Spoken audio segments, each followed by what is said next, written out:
Тетово е една од најголемите општини во Македонија со голем број на пензионери. Со децении нема институционална грижа за старите лица. Изнемоштени оставени сами, за нив нема кој да се грижи, затоа што во градот нема дом за нивно сместување. Сдруженијето на пензионери на Тетово велат дека потребата од дом е неопходна. Кај нив постојано доаѓаат лица кои бараат покрив над глава и нега. Треба да покаже малку повеќе грижа за ова работа.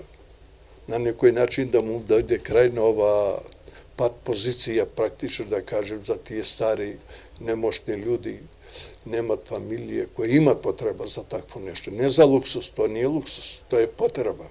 Голем дел од нив ги препраќаме во другите градови во Македонија. Најзагрозените претежно со помали примања ги сместуваме во собите со кои располагаме, но таму нема никакви услови ниту пак здравствена негователска грижа, затоа и голем дел од нив веќе ги напуштиле нашите простори, велат Сдруженијето. Ние на жалост, кога ќе види услови за сместување, човек не може да прифати да биде тука. Од тие 12 или семејства или луѓе поединачно што биле, само една имаме ние тука и не ја држиме.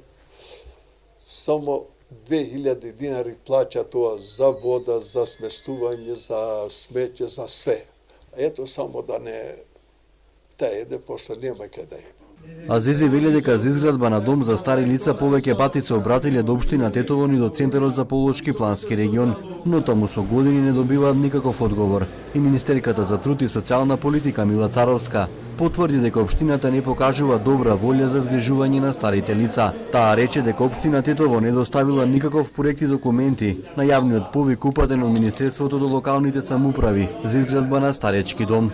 Сите општини кои што имаат расчистени имотно-правни односи на територијата каде што сакаат да градат, што значи дупови, гупови, сменети и така натаму. Втора работа, сите кои што имаат спремни изведбени проекти, требаше да ги достава до Министерството за труд и за истите заеднички ќе изнаоѓаме финансиски средства. Дел се меѓународни финансиски средства, затоа што пријателите на Македонија стојат до нас, но исто така и буџетски средства. За старски дом во општина Тетово јас немам добиено проект. Од општина Тетово не добивме одговор зошто не се озвале на повикот на Министерството и како планираат да го решат проблемот на тетовските пензионери, чија бројка достигнува и до 13.000 лица.